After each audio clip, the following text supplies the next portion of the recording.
எல்லாருக்கும் வணக்கம். கடமையை செய் பலனை எதிர்பார்க்காத. என்னடா நம்ம எதுக்கோ எதிர்பார்த்துட்டு இருந்தோம், இது என்ன ஒரு ஸ்லோகம் சொல்கிறான்னு பார்க்குறீங்களா? எந்த விஷயத்துக்காக நீங்கள் எதிர்பார்த்துட்டு இருக்கீங்களோ அதுக்கு முன்னாடி ஒரு ஸ்லோகம், ஒரு குட்டி கதை. ஏன்னா இந்த வீடியோ முடியும் போது அந்த ஸ்லோகத்துக்கும் அந்த குட்டி கதைக்கும் ஒரு லிங்க் இருக்குது, சரிங்களா? கடமை செய் பலனை எதிர்பார்க்காத, அதான் அந்த ஸ்லோகம். எனக்கு ரொம்ப பிடிச்சது. என்னடா இது, கடமையை செய்ய சொல்கிறாங்க, பலனை எதிர்பார்க்க வேணான்றாங்கல்லன்னு நிறைய பேருக்கு அந்த ஸ்லோகமெல்லாம் ஒரு டவுட் ஒன்று இருக்குது. வேலை பண்ணுறோம், வேலைக்கேற்ற கூலி எதிர்பார்க்கக்கூடாதா? இவ்வளோ கஷ்டப்பட்டு உழைக்கிறோம், சம்பளத்தை எதிர்பார்க்கக்கூடாதா அப்படின்னு. அந்த ஸ்லோகத்துடைய முழு மீனிங் என்னன்னா, ஒரு கதையாக சொல்லிடுறேன். ஒரு பெரிய வீடு, ஒரு மிகப்பெரிய பணக்காரர். அவர் ரூமு மட்டும் க்ளீன் பண்ணுறதுக்கு ரெண்டு ஆட்கள் இருப்பாங்க. ரொம்ப பிடிச்சவங்களும் 2 பேர் அந்த ரூம் க்ளீன் பண்ணுறதுக்கு வச்சுருக்காரு. அவர் மிகப்பெரிய பணக்காரர். அவர் இப்போ 2 பேரும் வந்து ரூம் துடைக்கிறவங்க. ஓகே, அவர் காலையில் ரெடி ஆகி அந்த ரூம்லேருந்து வெளியே வரும்போது அவங்க துடைச்சிட்டு இருக்காங்கல்ல, அதில் ஒருத்தர் வந்து அவர் பாட்டுன்னு ஒரு வேலையை பார்த்துட்டு இருப்பார், துடைச்சிக்கிட்டே இருப்பார். இன்னொருத்தர் இருக்கார்ல, அவர் போய், சார் உங்கள் ட்ரெஸ்ஸு சூப்பராக இருக்குது சார், சார் நீங்கள் போட்டுக்கிற கண்ணாடி நல்லா இருக்கு சார், சென்ட்டு சூப்பராக இருக்குது சார், நல்லா இருக்குது சார், சூப்பராக இருக்கீங்க சார், எனக்கு பேக் கொடுங்க சார் அப்படின்னு வாங்கிட்டு போவார். இன்னொரு ஆள் வணக்கம் சார் சொல்லிட்டு வேலையை மட்டும் பார்த்துட்டு இருப்பாராம். இப்படியே தினமும் நடக்கும். அப்புறம் அந்த ஓனர் வந்து இந்த ஊரை விட்டு வெளியூருக்கு போகிறாரு. போகும்போது 2 வேலைக்காரங்களும் கூப்பிட்டு ஒருத்தருக்கு வந்து 1 மாதம் சம்பளம் எக்ஸ்ட்ரா. யார் கூட பேக்லாம் தூக்கிட்டு போய் எப்போ பார்த்தாலும் நான் சூப்பர் சூப்பர்னு சொன்னார்ல, அவருக்கு 1 மாதம் சம்பளம் எக்ஸ்ட்ரா. இன்னொரு ஆளுக்கு ஒரு வீடு வாங்கி கொடுத்து அவரை, நீ என் கூடவே வந்துரு, நான் அவர் கூடவே அவரை கூப்பிட்டு போகிறேன். இவன் ஓடி போய் கேட்டானா, சார் என்ன சார் தினமும் நான் தானே சார் உங்கள் பேக் எடுத்துருந்தேன், நான் கொடுத்த வேலையை நீ கரெக்டாக பண்ணல, நீ ஜால்ரா அடிக்கிறதுலையே இருந்த, எனக்கு இது நல்லா இருக்கு அது நல்லா இருக்குன்னு. ஆனால் அவன் வேலையை மட்டும்தான் பார்த்தான். வேலையை கரெக்டாக பார்த்தா பலனு கடவுள் கொடுப்பார். அந்த பலன் தான் இது அப்படின்னு சொன்னாங்க. இப்போ விஷயத்துக்கு வருவோமா? திருச்சி கிழக்கு தொகுதி. இன்னைக்கு நான் என்ன முடிவு சொல்கிறேன் இதுதானே. நான் திருச்சி கிழக்கில் நிற்கணும்னா நான் முதல்ல அரசியலுக்கு வரணும். நான் அரசியலுக்கு வரேனா இல்லையான்றதை சொல்கிறேன். அரசியல் எப்படி என் வாழ்க்கையில் வந்ததுன்னு சொல்கிறேன். உங்களுக்கு நல்லா தெரியும், என் வீட்டில் குழந்தைங்கள வளர்த்துக்கிட்டு நான் பாட்டுன்னு சோஷியல் சர்வீஸ் பண்ணிகிட்டு இருந்தேன். மாற்றுத்திறனாளிக்கு டான்ஸ் சொல்லி கொடுக்குறது, ஓப்பனர் சர்ஜரி பண்ணுறது, பசங்களை படிக்க வைக்கிறது, ஸ்போர்ட்ஸ் எல்லாத்துலேயும் என்னால் முடிஞ்ச வரைக்கும் பண்ணுவேன். என்னால் முடியல மற்றவங்கிட்ட கேட்டு பண்ணிகிட்டு இருந்தேன். இந்த டைமில் தான் ஜல்லிக்கட்டுன்னு ஒன்று வருது. ஒரு சில விஷயம்லாம் ஃபாஸ்ட்டாக சொல்லிடுறேன், உங்களுக்கு தெரிஞ்ச விஷயந்தான். ஜல்லிக்கட்டுன்னு ஒன்று வருது, அதில் நான் போகிறேன், சாப்பாடு போகிறதுக்காக குழந்தைங்களுக்கு போகிறேன். அப்படி நான் அந்த ஜல்லிக்கட்டு நடந்து முடிஞ்ச விஷயம்லாம் உங்களுக்கு தெரியும். அப்புறம் என் மேலே ஒரு தலைவர் விமர்சனம். எதுக்கு தலைவர்னு சொல்லுவார், நம்ம அண்ணன் தான், சீமான் அண்ணன் ஒரு விமர்சனம் வைக்கிறாரு. அதுக்கு நான் மறுபடியும் ஒரு ட்வீட் போடுறேன், அவர் ட்வீட் போடுறேன். அப்போ தான் என் வாழ்க்கையில் அரசியல்னு எழுத நுழையுது. நம்ம சாப்பாடு போகிறதுக்கு போகணும், இது என்னடா இவ்வளோ பெருசாக இருக்குது, அந்த ஜல்லிக்கட்டு தான் எனக்கு அரசியலில் உள்ள நுழைஞ்சது, என்னடா இவ்வளோ பெருசாக இருக்குது அப்படின்னு. அப்படியே போச்சு.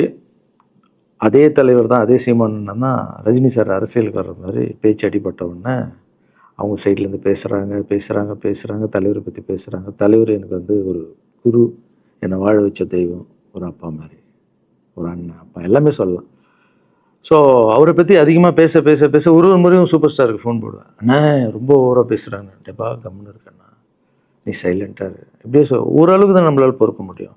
அதுக்கப்புறம் ஆடியோ ரிலீஸ் ஃபங்க்ஷனில் என் மனசில் இருக்கிறதெல்லாம் உடச்சி சொன்னேன். அதை நீங்களும் பார்த்துருப்பீங்க, தெரியும். அதுக்கப்புறம் ஒரு ரஜினி சாருக்கு ஒரு ஃபங்க்ஷன் வந்தது. அந்த ஃபங்க்ஷன்லேயும் பேசினேன் இதை பற்றி. உங்களுக்கு தான் தெரியுமா அந்த வீடியோ, யார் ஓட்டப்பந்தயத்தில் ஜெயிக்கிறது, இப்போ கூட அந்த வீடியோ போயிட்டுருக்கு. அதை பேசணும், அது பாட்டும் அப்படியே போயிட்டு இருந்தது. அதுக்கப்புறம் பார்த்தீங்கன்னா ரஜினி சார் அரசியலுக்கு வரேன்னு அனௌன்ஸ் பண்ணுறாரு. பண்ணோடனே நான் போய் தலைவரை பார்க்குறேன். என்ன வரீங்களா அண்ணா, நியூஸில் வருது. ஆமாக்கா நான் வரேன். இன்னும் பயங்கர சந்தோஷம்.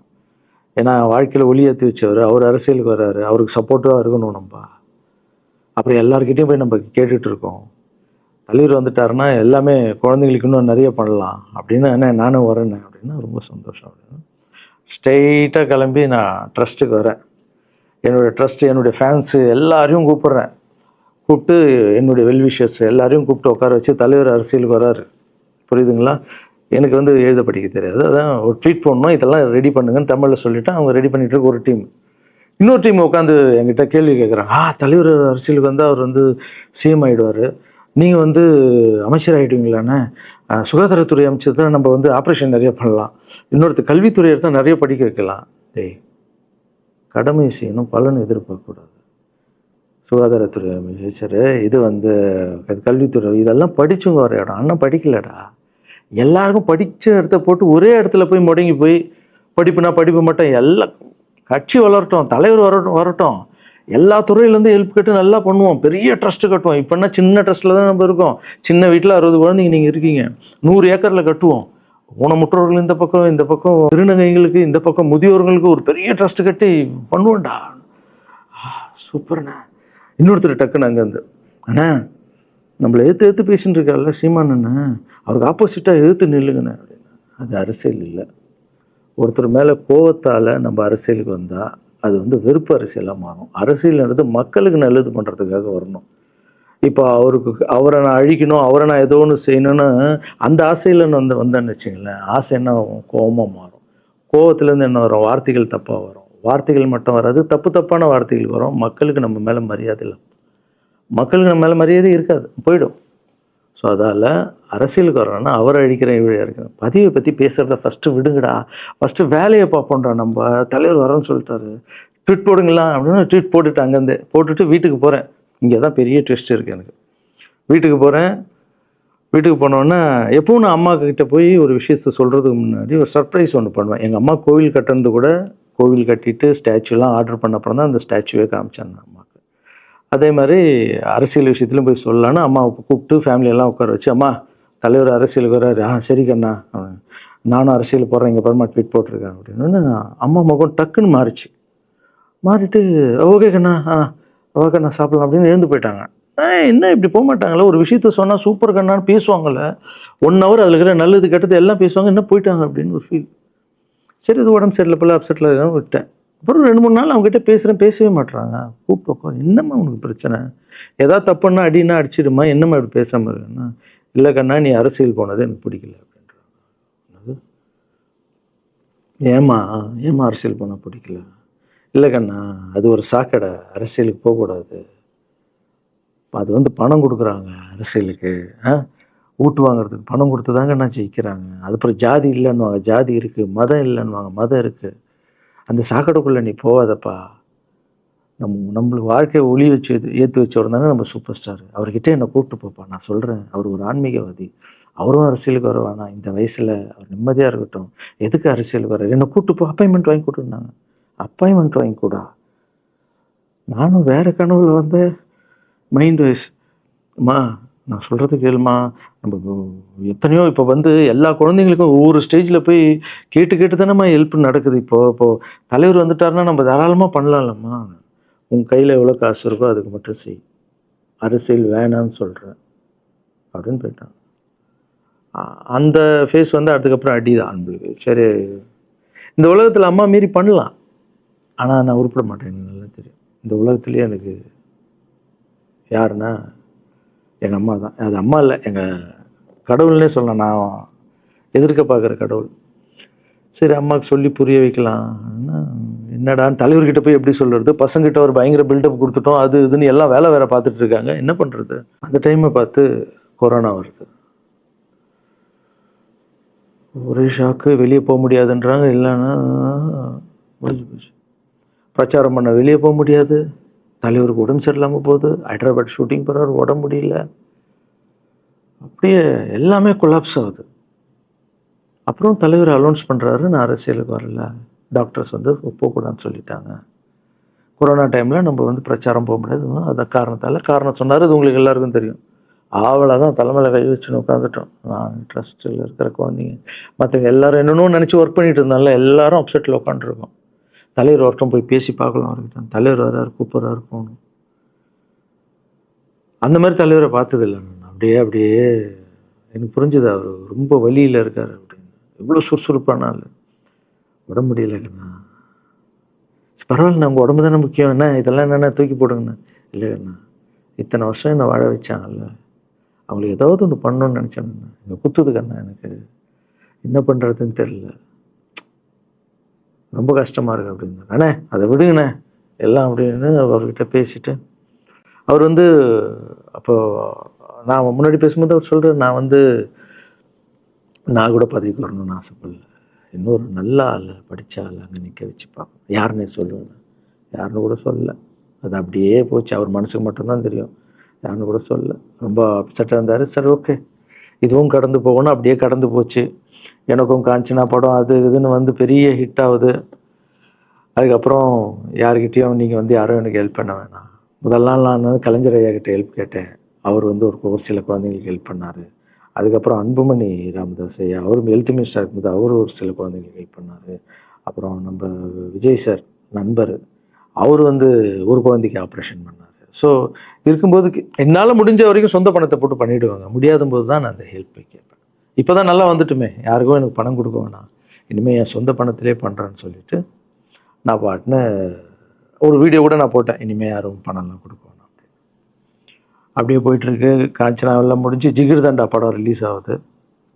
ஜிகிர்தண்டா பார்ட்டி போயிட்டுருக்கு. டைரக்டர் நின்று பேசுகிறேன். நான் டைரக்டர் கிட்ட போகிறேன். டைரக்டர் யார்கிட்டயும் ஃபோனில் பேசிகிட்டு இருக்காரு. அப்படியே பேசிகிட்டு இருக்கிறவர் டக்குன்னு இந்த சீமானன் பேசுவான்னு கொடுத்துட்டாரு என்கிட்ட.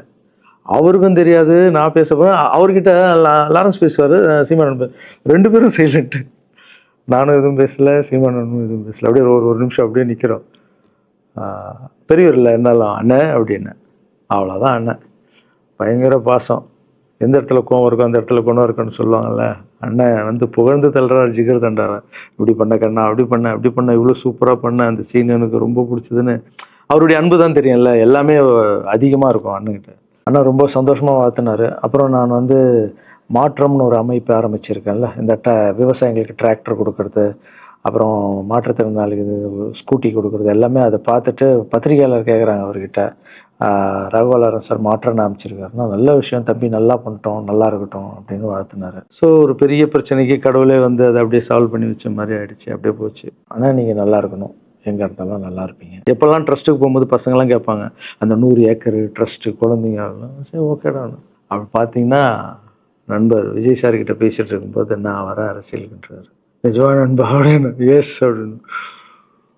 மறுபடியும் போய் ட்ரஸ்ட்டில் உட்காந்து டேய் நண்பர் வராரு. ஏன்னா சூப்பர் ஸ்டார் எனக்கு எவ்வளோ க்ளோஸோ, நண்பர் கூட அவ்வளோ க்ளோஸ் தான் எனக்கு. ஏன்னா மேகமாய் வந்து போகிறேன்ற சாங்லேருந்து நான் அவருக்கு டான்ஸ் மாஸ்டராக பண்ண ஆரம்பித்தேன். அதுக்கப்புறம் நிறைய சாங் பண்ணேன், சரக்கு வச்சுருக்கேன். அப்போ உங்களுக்கு தெரியும், அந்த தாம் தக்க தீம் தக்க அவருக்கு மட்டும் நான் ஸ்பெஷலாக பண்ணி கொடுத்துட்டு போவேன். தமிழ் வேறு யாருக்கும் பண்ண மாட்டேன். அவர் கூப்பிட்டா வருவேன், தலைவர் கூப்பிட்டா வருவேன், சாங் பண்ணிட்டு போவேன்.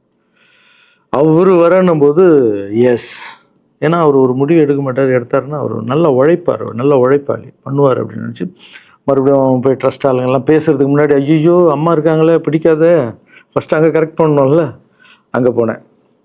அம்மா நண்பர் அரசியலுக்கு வராருமா, என்னம்மா அப்போ தான் ஓகே, இப்போ எல்லாம் மாறி இருக்கு, போகலாமா, நீ ஃபஸ்ட்டு அவர்கிட்ட ஒரு அப்பாயின்மெண்ட் வாங்க, நான் உன்னை கூப்பிட்டு போகிறேன் அப்படின்னா. கூப்பிட்டு போய் இந்தப்பா என் பிள்ளைய ஒப்படைக்கிறேன் பார்த்துக்கப்பான்னு சொல்லுன்னு பார்த்தா, என்னம்மா பேச போகிறேன்னு கேட்டேன். நீ அரசியலுக்கு வராத தம்பி, இது ஒரு சாக்கடை, நீ அரசியலுக்கு வராத, நீ ரொம்ப சைலண்டான ஆள், உனக்கு இதெல்லாம் செட் ஆகாது, பணம் கொடுத்தா தான் ஜெயிக்க முடியும், ஜாதி இருக்குது, மதம் இருக்குது, இதெல்லாம் தாண்டி வருது கஷ்டம்னு நான் அவர்கிட்ட சொல்கிறேன்ப்பா அப்படின்னு. நான் அப்படியே மா புரிஞ்சுக்குமாண்ணா, டேய் மீன் குழம்பு வச்சுருக்கேன் சாப்பிட்றேன், அதே மீன் குழம்பு. ஓகே, நான் நினச்சிட்டேன் நம்ம ஜாதகத்தில் இல்லை போல், சரி விட்டுடலாம், சரி இப்போ விட்டுருவோம், ஒரு 2-3 நாளைக்கு அப்புறம் மறுபடியும் பேசுவோம் அப்படின்னு மறுபடியும் பேசுகிறேன். அதே மறுப்பு தான். நானும் நண்பர்கிட்ட பேசுகிறேன், அம்மா இப்படி சொல்கிறாங்க நண்பா, அது அவங்களுக்கு தெரியல, அவர் நிறைய பேச மாட்டார், வயசானவங்க இல்லை, தெரியல, வந்தப்புறம் புரியும், ஒரே வார்த்தை தான். அதுக்கப்புறம் ஃபோனில் கூட்டணி கட்சியெல்லாம் வராது போது, நண்பா என்னடா யாரும் கூட்டணி கட்சி வரல நண்பா, இது அது நான் எனக்கு ஒருத்தர் பிடிச்சிட்டாங்கலாம் மனசில் பட்டதை எல்லாமே சொல்லிகிட்டு இருப்பேன். அது நல்லதோ கெட்டதோ, என் பழக்கம் அப்படி தான், பிடிக்கலாம் தூரம் ஒதுங்கிடுவேன். அப்படியே போகுது. எலெக்ஷன் வருது, அனௌன்ஸ் பண்ணுறாங்க, எலெக்ஷன் நண்பர் நிற்கிறாரு. ரிசல்ட் அன்றைக்கி டோட்டலாக மாறுது எல்லாமே, அப்படியே தலைகீழாக ஆகுது, புரட்டி போடுறாரு சரித்திரத்தை. வேறம்மா இப்போ முதல்ல தெரிந்து எங்கள் அம்மாவை தான். எனக்கு ரொம்ப ஆசையாயிடுச்சுன்னா எங்கள் அம்மா மேலே அம்மா பேர் கண்மணி. கண்மணி அப்படின்னு தான் கூப்பிட்டு போவேன். எங்கன்னு கூப்பிட்டு போனால் அம்மா கண்ணு, என்னடா இவ்வளோ உஷாராக வர, என்ன விஷயம், இங்கே உங்ககிட்ட தான் பேசணும். நீ என்னம்மா சொன்ன, பணம் கொடுத்தா தான் ஓட்டு போடுவாங்க, ஜாதி இருக்குது, மதம் இருக்குது, புது ஆளுங்களை வர விட மாட்டாங்க, ஜெயிக்க முடியாது, இதெல்லாம் சொன்னல. நண்பர் ஜெயிச்சிட்டார் பத்தியம்மா. அந்த ஒரே ஒரு முகத்துக்காக ஓட்டு போட்டிருக்காங்க. நம்பிக்கையான ஆள் வந்தால் போடுவாங்கம்மா, நல்லவங்களாம் வரலாமா, புரிஞ்சுக்கம்மா, என்ன விடுமா. இப்போ என்னம்மா சொல்கிற அப்படின்னு கேட்டேன். முதல் முறையாக எங்கள் அம்மா முகத்தில் ஒரு சிரிப்பை பார்த்தேன் நான். ஆமா கண்ணா, அந்த புள்ள எல்லாத்தையும் மாற்றிடுச்சு, இவ்வளோ பெரிய வெற்றி அடி வரணும்னு நான் எதிர்பார்க்கலப்பா. ஒரு நல்ல மனுஷன் வந்து பண்ணணும்னு நினச்சா அது முடியுங்கண்ணான்ற நம்பிக்கை எனக்கு வந்திருக்குப்பா அப்படின்னு அம்மா சொன்னான். அப்போ என்ன போயிடலாமா, ஓகேவா அப்படின்னு கேட்டேன். போகண்ணா, நீ நினச்ச மாதிரி பண்ணு அப்படின்னு அம்மா சொன்னோன்னு காலில் சாஸ்தாகமாக வந்தேன். தேங்க்யூ ஸோ மச்மா அப்படின்னு. ரொம்ப ஹாப்பி நான். அம்மா ஓகே சொல்லிட்டாங்க அரசியல் வர்றதுக்கு. இப்போ நான் தாய்க்கு நிகரான்னு நினைக்கிறேன். என் ரசிகர்கள் கேட்குறேன், நான் அரசியலுக்கு வரலாமா? இதை பார்த்துட்டு இருக்கிறவங்களுக்கு, இந்த மக்களை கேட்குறேன், நான் அரசியலுக்கு வரலாமா? அந்த தகுதி எனக்கு இருக்கா? நீங்களும் சொல்லுங்கள். இந்த வீடியோ பார்த்துட்டு இருக்கவங்க கமெண்ட்ஸ் போடுங்க. பசங்களா, இவங்க தான் என்னுடைய 22 வருஷத்தினுடைய உழைப்பு. அரசியலுக்கே வராமல் மக்களுக்கு நான் செஞ்ச சேவை உங்கள் கண்ணு முன்னாடி நிப்பாட்டியிருக்கேன். இப்போ உங்கள் வயசு என்ன? 22 வயசாகுது. ஒரு வயசில் என் கையில் வந்தார் இவர். அந்த ஃபோட்டோவை நீங்களே பாருங்கள். இப்போ 22 வயசு. ஒரு குழந்தைய வளர்க்குறதுக்கு நீங்கள் எவ்வளோ கஷ்டப்படுவீங்க உங்களுக்கு தெரியும்ல. அந்த கஷ்டம் என்னென்னா, ஸ்கூலுக்கு அனுப்புறது ஃபீஸ் கட்டுறதுலேருந்து, உடம்பு சரியில்லாமல் போனாலும் அவன் ஆசைகளை நிறைவேற்றுறதுலேருந்து, ஒரு குழந்தைக்கு அப்படி இருந்தால் 60 குழந்தைங்களை வளர்த்துருக்கேன். எவ்வளோ பிரச்சனை வந்திருக்கேன், எவ்வளோ நோய்கள் வந்திருக்கும், எவ்வளோ நைட் தூங்காமல் வந்திருக்கேன், அதில் எவ்வளோ டிஸ்டர்ப், அதுவும் என் வீட்டில் வளர்த்துருக்கேன். இதெல்லாம் எதுக்கு பண்ணேன்னா, எந்த ஒரு எதிர்பார்ப்பும் இல்லாமல் கடமை செய் பலனை எதிர்பார்க்காதான்ற இந்த வார்த்தை எனக்கு ரொம்ப பிடிக்கும். அதுக்காக செஞ்சுருக்கேன், என் மக்களுக்காக செஞ்சுருக்கேன். ஏன்னா மக்கள் தான் என் படத்தை பார்க்குறாங்க. மக்களால் தான் நான் கார் வாங்குகிறேன், வீடு வாங்குகிறேன், சந்தோஷமாக இருக்கேன். அவங்களுக்கு இந்த சொசைட்டிக்கு நான் ஏதாவது பண்ணணும். அரசியலுக்கு வர்றதுக்கு முன்னாடியே பண்ண விஷயங்கள் பார்த்தீங்கல்ல.